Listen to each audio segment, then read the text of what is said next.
She was a successful CEO alone in a wheelchair until a 5-year-old broke through her silence with one simple question. Stay with me because this moment sparks a love story like no other. Tell me in the comments if you believe in second chances and subscribe for more heartwarming stories.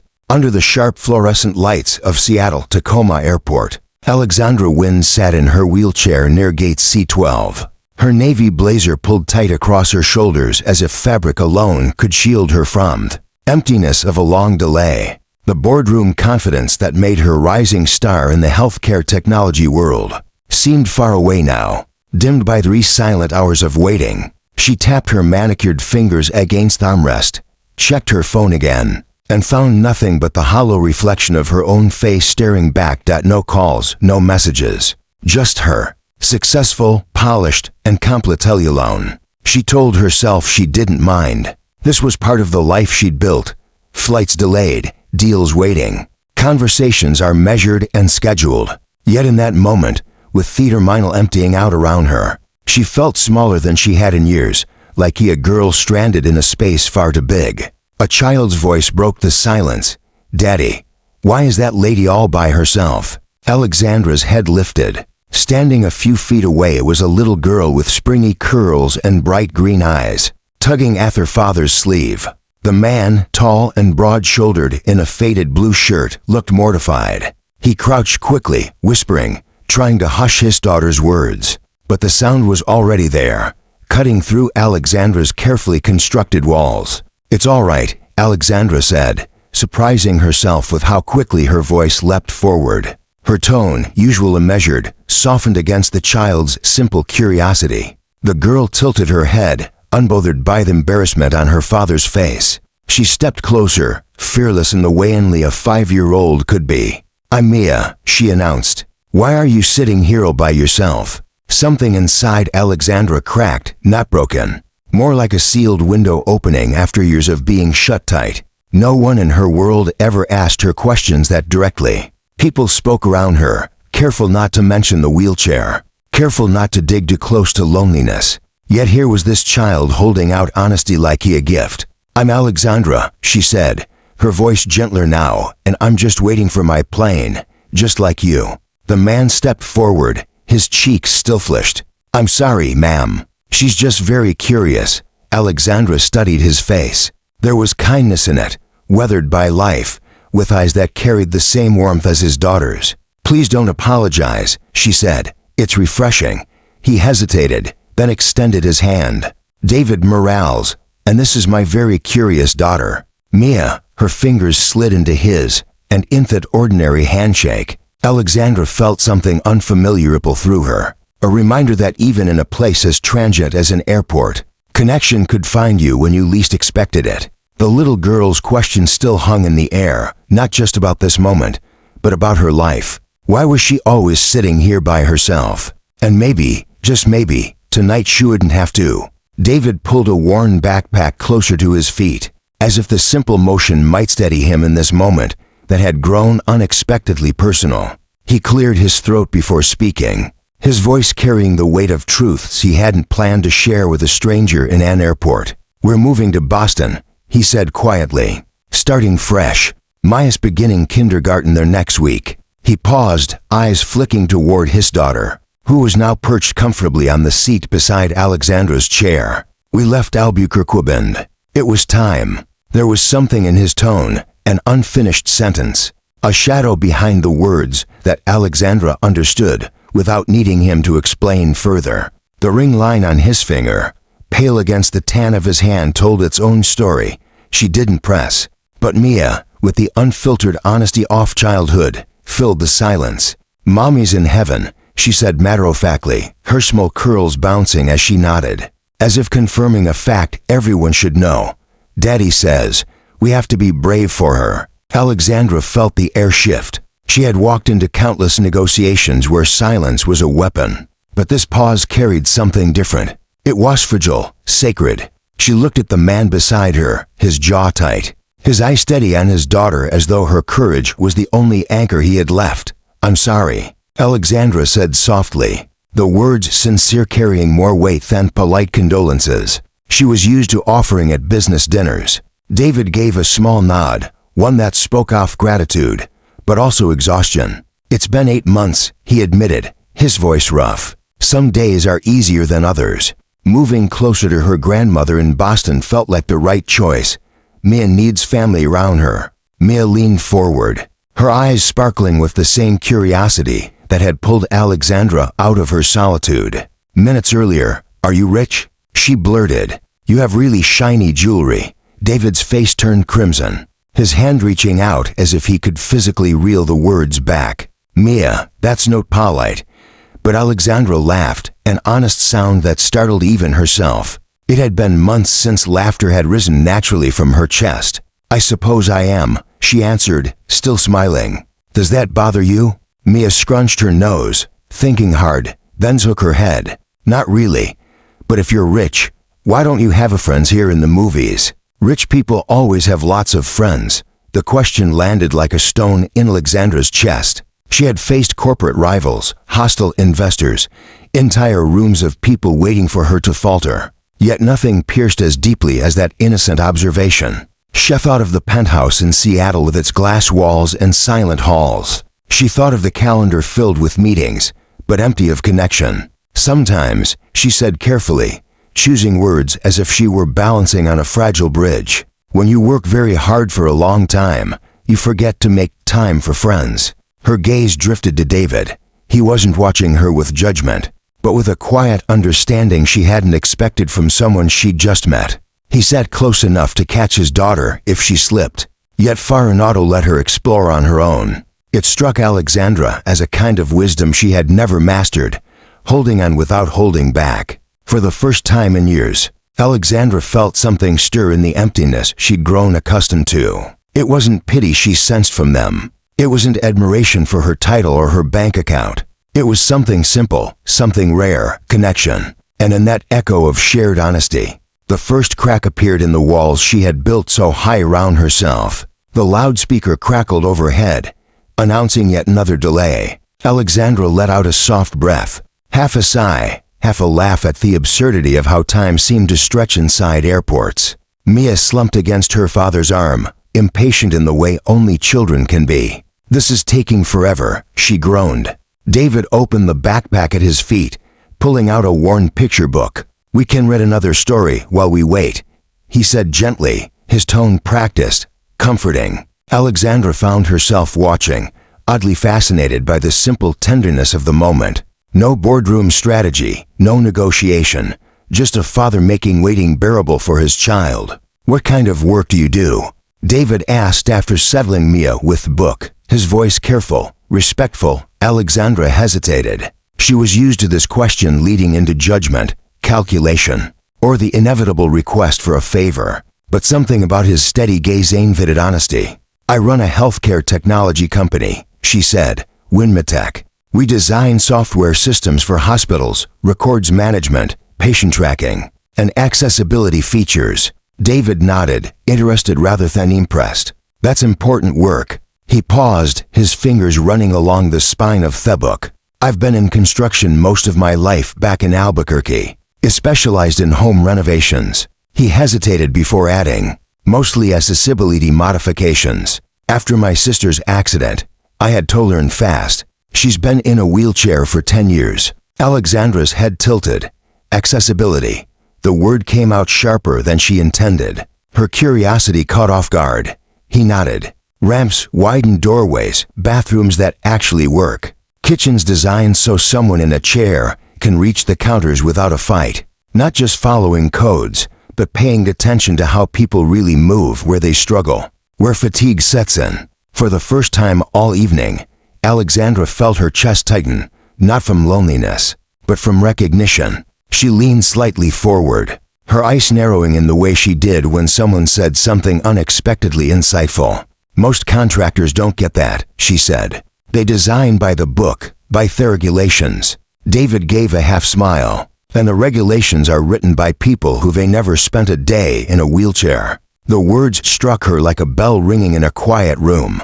She'd spent years explaining the gap between legal compliance and lived reality, only to be met with blank stares or polite nods from professionals who didn't really understand. Yet, Here was a man she'd met an hour ago in an airport, describing her world as if he'd walked through it himself. She let out a soft laugh, not from humor, but relief. Exactly, she said. No one thinks about rants for space, about how exhausting it is to reach up all day, or how even a few inches can mean the difference between independence and dependence. David's eyes softened. I know. I watch my sister fight those battles, and I learned that dignity comes down to the details. Mia, oblivious to the weight of that conversation, interrupted with a triumphant grin. Daddy makes the best ramps, she declared proudly, and he built a pulley system so my stuffed animals could ride up to my treehouse. Alexandra smiled, her gaze drifting between the child's delight and the quiet steadiness of her father. For the first time in years, she didn't feel like she was explaining her soul to prove a point. She felt understood, and in that unexpected understanding, a door she hadn't realized was locked began to open. The boarding call finally came, a relief after hours of waiting. Alexandra wheeled herself down the jet bridge ahead of the crowd, her assistant having arranged early boarding. First class was nearly empty, the wide leather seats and quiet hum of the cabin already familiar. She settled into 2A, adjusted her bag, and reached for her tablet to glance at tomorrow's presentation. But her thoughts wandered back to the father and daughter she'd left behind at the gate. She didn't have to wait long. Moments later, Mia's excited voice echoed down the aisle. Daddy, look how big the plane is inside. Alexandra turned her head and saw David carefully balancing their suitcase and backpack while guiding his daughter through the narrow path toward economy. Before he could stop her, Mia spotted Alexandra and bolted forward. You're on our plane, she exclaimed, her curls bouncing as she reached Alexandra's seat. A flight attendant hurried over, her professional smile tight. Excuse me, sir. Your seats are in the main cabin. It's fine. Alexandra interrupted quickly. She's just saying hello. She looked at David, who stood frozen in embarrassment, then back at the eager little girl whose face was glowing with recognition. Something stirred in her chest, and before she could overthink it, the word slipped out. Actually, I have 3 seats here in first class. Would you like to sit with me instead? David's eyes widened. Ma'am, that's very generous, but we couldn't possibly. Please, Alexandra said, her voice soft but certain. I hate flying alone, and Mia promised me the window seat. She smiled gently. Besides, the company's paying for my ticket. Think of it as a consultation fee. I wasn't joking about needing help with my penthouse. Mia's face lit up like sunrise. Daddy, please, she begged, practically bouncing. David hesitated, pride wearing with practicality, but Alexandra held his gaze. I spend most of my time surrounded by people who want something from me, she said quietly. Your daughter talked to me because she wanted to, not because she had to. Let me return the kindness. For a long moment, he searched her face. Then he gave a small nod. Thank you. That means more than you know. Minutes later, Mia was pressed against the window, nose smudging the glass while David settled into the middle seat, still visibly uneasy in the plush comfort of first class. Alexandra watched them, a strange warmth settling into her bones. So she began lightly. Tell me about that kitchen you designed for your neighbor. Adjustable counters. You said. David leaned back, describing the hydraulic system he'd built, how it allowed the woman to cook, bake, and prep food at her own height. His words weren't full of jargon. They were full of care, of attention to details that mattered.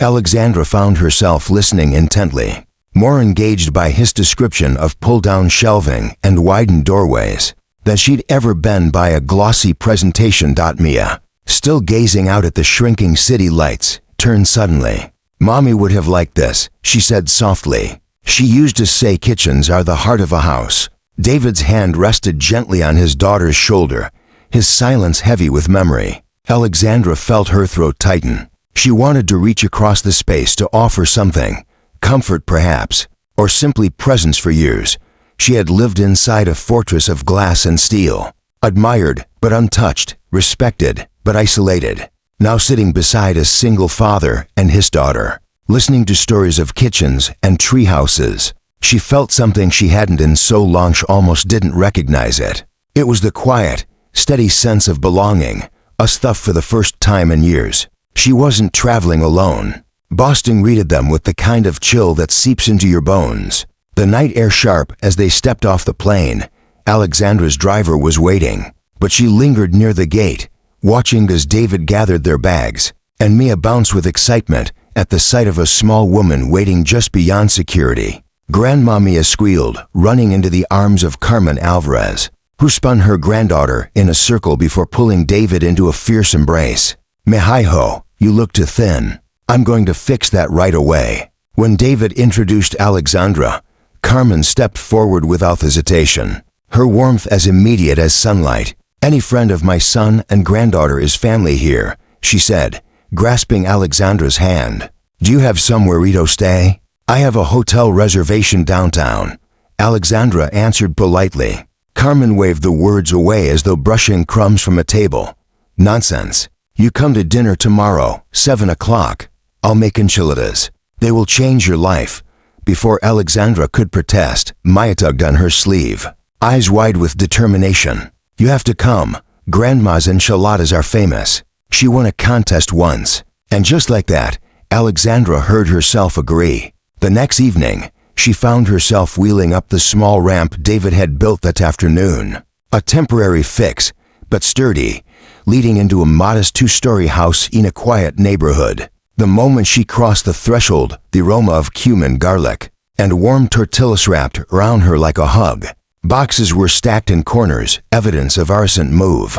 Yet, family photos already adorned the walls. Pictures of David and a woman with the same bright eyes as the little girl. "That's my mommy," Maya said proudly, pointing at a photo where her mother's smile seemed to fill the room.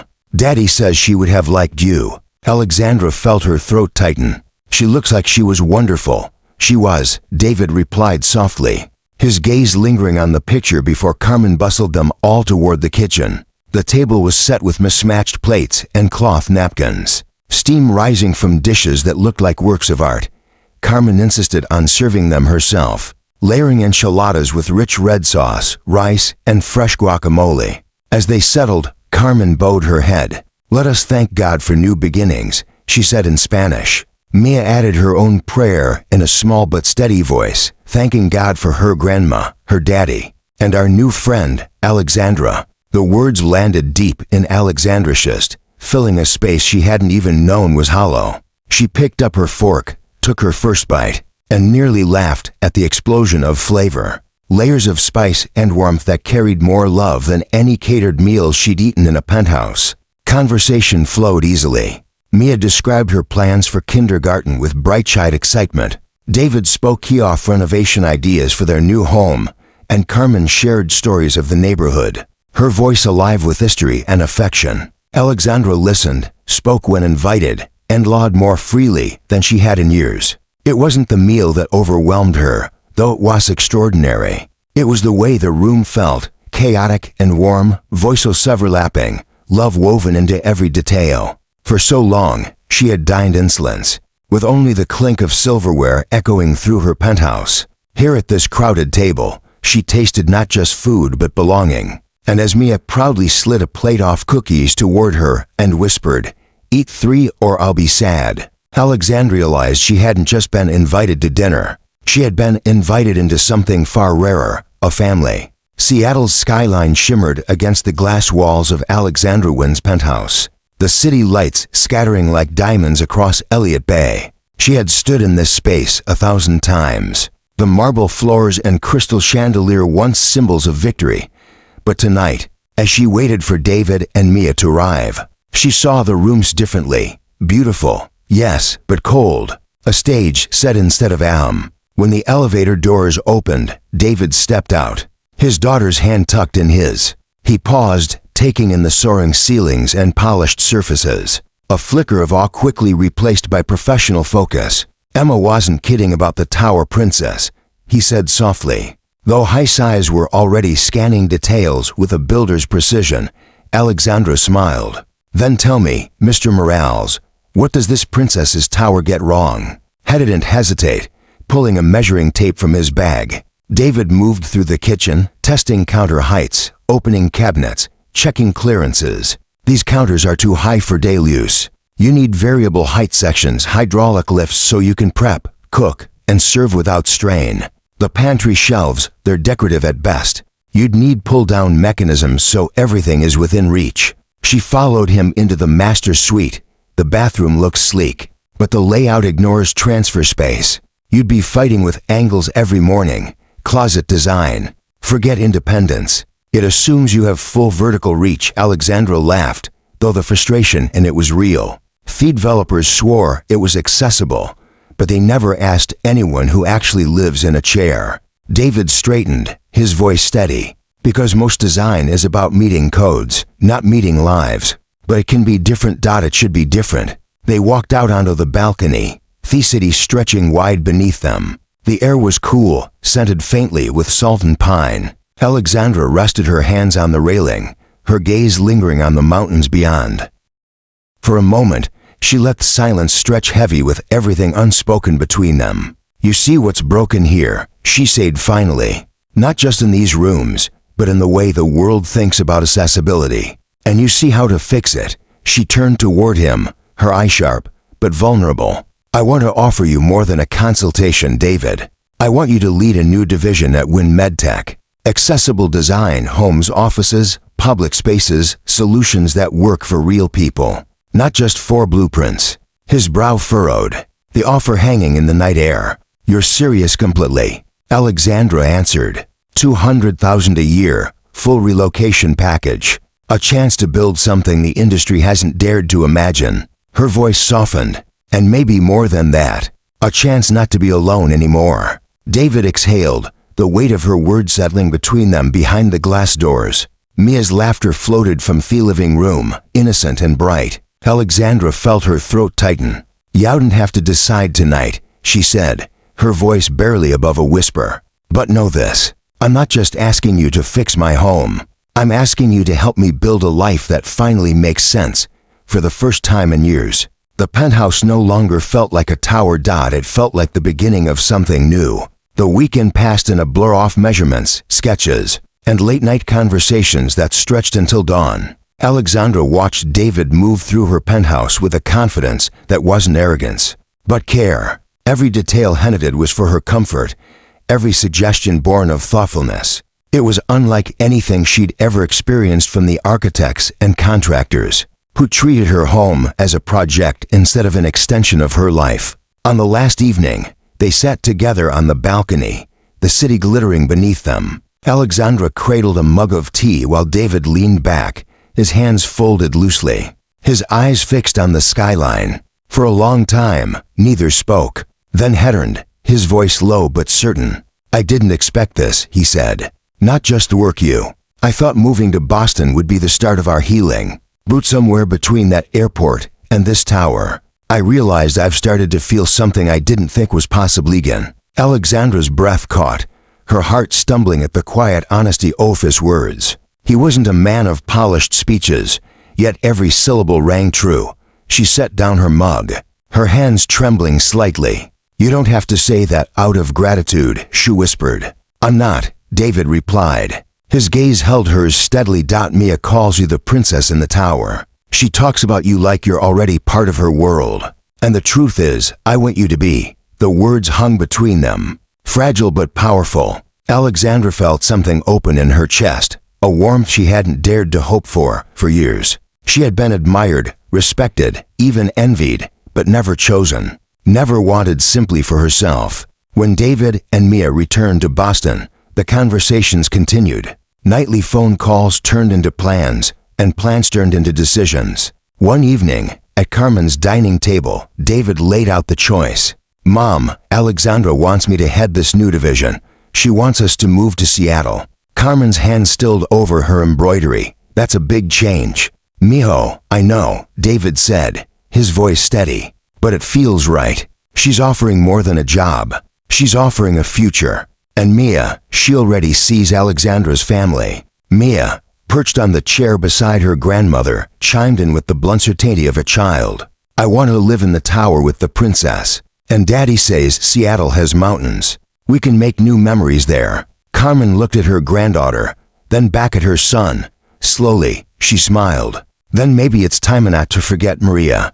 but to honor her by building something new. In Seattle, Alexandra prepared as though her life depended on it. She oversaw contractors making immediate modifications to her penthouse, not just for herself, but for guests who would no longer feel like visitors. She cleared her schedule to carve out time for family dinners and school plays she hadn't yet attended. She even found a house in a quiet neighborhood near good schools, because some part of her already knew Mia needed a place to call her own. For years, Alexandra had built companies, contracts, and success. But now, as she planned for David and Mia's arrival, she realized she was building something far rarer. A home. The glow of new beginnings didn't last long. Within weeks of announcing the launch of Win Medtech's accessibility division, Alexandra found herself facing a boardroom charged with tension. The long mahogany table was lined with sharp suits and colder stares. Her father seated stiffly at the far end, flanked by James Caldwell, the company's largest outside investor. Gregory Wynn's voice was steady, but his eyes betrayed unease. Alexandra, the board has concerns. You've launched a division without full approval, placed an untested outsider at the helm, and entangled your personal life with business decisions. It gives the appearance of recklessness. Caldwell leaned forward, seizing the moment. You met this man in an airport, and now he's heading a multi-million-dollar initiative. Do you not see how this looks to shareholders? He has no corporate background. To be blunt, you're being manipulated. The accusation struck the room like a slap, but Alexandra didn't flinch. She let the silence stretch just long enough to make the men at the table shift uncomfortably, then slid a folder across polished wood. These are the 5-year projections for the accessibility division, she said calmly. Current contracts secured in the first quarter total $8 million. Market analysis shows the potential eyes in the billions. And David Morales isn't an outsider. He's uniquely qualified, with 15 years of construction experience and a lifetime of insight into what accessibility truly means. Caldwell scoffed. Numbers can be made to say anything. Her voice sharpened, not with anger, but conviction. These numbers are conservative, and if you dismiss them, then you're blind to the reality of an aging population and a growing demand for homes, hospitals, and workplaces that actually serve the people who use them. We have the chance to lead an industry that hasn't even been built yet. She rose slightly from her chair, bracing herself on the table, her gaze sweeping across the board members. Let me be clear. If this board votes to strip me of authority, I will walk out today and take the accessibility division with me. I'll secure independent funding and build a company that will outpace Win Medtech in less than 5 years, because this is not just smart business. This is the future. The room fell silent. Even Gregory, her father, looked at her with something between disbelief and reluctant respect. Caldwell opened his mouth, but no words came. Finally, Alexandra spoke again, softer, but no less firm. You think my disability makes me vulnerable. You think love makes me weak. But both have given me vision. I see markets you dismiss. I see people you overlook. And you will not apologize for building something that matters. The chairman cleared his throat. All in favor of a temporary leave for Ms. Wynne. Only Caldwell and two allies raised their hands. All in favor of fully funding the expansion of the accessibility division. 9 hands rose, including Gregory's. Motion carries. As the meeting adjourned, Alexandra gathered her papers with steady hands, her heart pounding not from fear, but from triumph. For once, she hadn't just defended her leadership. She had defended her right to love, to trust, to build something greater than herself. When her father approached, his expression was softer than she expected. That was impressive, he admitted. I may not agree with everything, but perhaps I was wrong about Morales. Alexandra met his gaze, her voice steady. Then come to dinner. Meet him properly. See for yourself. For the first time in years, Gregory Wynne nodded. I'd like that. Alexandra walked out of the boardroom knowing she had won more than a vote. She had carved out space for a new vision and for the family she was determined to protect. 6 months later, the air in Seattle was laced with the sweetness of late summer. Sunlight streamed through the trees at Washington Park Arboretum, filtering down like blessings onto rows of white chairs nestled among blooming hydrangeas and roses. The hush that settled over the gathering carried both reverence and anticipation. At the far end of the aisle, Alexandra Wynne paused, her hands steady on the custom forearm crutches David had designed just for this day. They gleamed in silver and walnut wood, elegant but strong, a symbol of the life they had built together. Practical, beautiful, resilient. For years, she had imagined walking down aisles only in dreams, always picturing herself rolling forward in her chair. But today, step by deliberate step, she moved toward the man waiting at the altar, each stride carrying the weight of triumph. Gasps rose softly as the guests realized what was happening, but Alexandra didn't hear them. Her focus was on David, standing tall in a black tuxedo, his eyes shimmering with tears he didn't bother to hide beside him. Mia clutched her basket of petals, scattering them with the serious concentration only a child could muster. When Alexandra reached the end, David stepped forward, offering his arm, his touch grounding her as if to say, "We do this together now." They turned to face the minister, sunlight catching on the rings that waited on a nearby stand, simple bands that held more promise than gold could measure. David spoke first, his voice deep and shaken. "Alexandra, 6 months ago, you were sitting alone in an airport, and my daughter asked why. Today, I vow you will never be alone again. I promise to see your strength instead of your limits, to stand with you in every fight, and to love you without condition." Tears slipped down Alexandra's cheeks as she drew a breath, her voice carrying clear and steady across the garden. "David, you and Mia didn't just change my life, you saved it. You reminded me that success without love is hollow. You taught me that family is a choice we make every day. Today, I choose you. I choose Mia. I promise to love her as my daughter, to honor the memory of where she came from, and to never let work come before the people who make life worth living." The minister smiled, but before he could speak, Mia's small voice rang out, breaking the silence. "Now you're really my mommy," she shouted, tossing a handful of petals into the air with pure delight. Laughter rippled through the crowd, blending with tears as Alexandra bent slightly to press a kiss to her daughter's hair. From the front row, Gregory and Elaine Wynne stood, their expressions transformed from skepticism into something softer, fuller. Gregory raised his glass of water in a small impromptu toast. "To my daughter and her family, may you always know that love is the strongest foundation you'll ever build on." Elaine's hand slipped into his, her own tears shining as Alexandra and David sealed their vows with a kiss. Petals still drifting from Mia's enthusiastic hands, the arboretum seemed to glow brighter. For Alexandra, it was more than a wedding. It was the proof that her life had been rewritten, not by contracts or numbers, but by love, resilience, and the simple truth of belonging. For the first time, she wasn't stepping into another chapter alone. She was stepping into a family. That night, when the last guests had gone, and the laughter of the reception still lingered faintly in Boredom's gardens, Alexandra sat on the balcony of their suite overlooking Seattle. The city glowed beneath a sky scattered with stars, but it was not the view that held her. It was the quiet hum of a new life settling into place. Her gown had been carefully folded away. The crutches leaned against the wall, and the ring on her finger caught the lamplight like a promise. Inside, she could hear David moving about, his low whistle drifting through the room as he tucked Mia into bed with Carmen watching over her. For the first time, Alexandra realized she wasn't dreading the silence that usually followed long, crowded days. This silence was full. It was safe. It belonged to her. She leaned forward, resting her arms on the railing, and let her mind wander back to the airport where it all began. Seattle, Tacoma, the harsh fluorescent lights, the endless waiting, and a little girl's question that had pierced her armor more deeply than any boardroom battle ever could. "Why are you sitting here all by yourself?" Alexandra smiled, a soft, trembling smile, because she finally had the answer. She had been sitting there alone because your life was waiting to be interrupted, because love doesn't always arrive in the places you plan.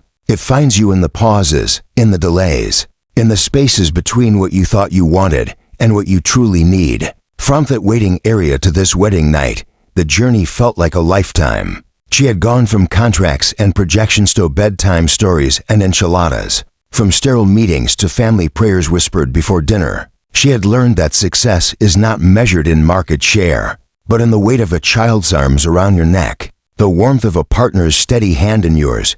David stepped out onto the balcony. Man, jacket loosened, his face tired but lit with a quiet joy. He slid an arm around her shoulders and kissed her temple.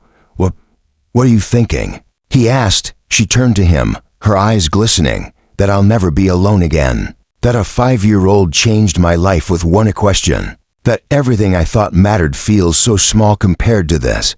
David pulled her closer, his voice steady. "We'll build it together. A family, a future, and homes for others who need them." She nodded, her heart swelling with gratitude, because that was the other truth she had found. This wasn't just about her own happiness.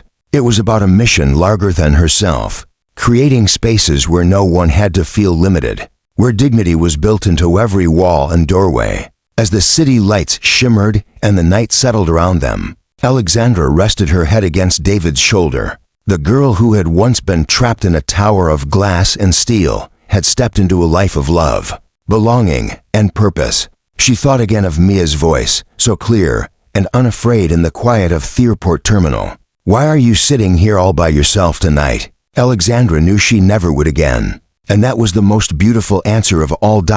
And that, my friends, is how one unexpected question at an airport turned into a love story, a family, and a brand new purpose. If this story touched your heart the way it touched mine, I'd love to hear your thoughts. Do you believe, like Alexandra, that family is something we choose every day? Share your feelings in the comments. I read every single one. And if you'd like to join me for more stories of kindness, second chances, and love that changes lives, don't forget to subscribe to that channel. Your support means the world, and it helps us keep sharing stories that remind us we are never truly alone.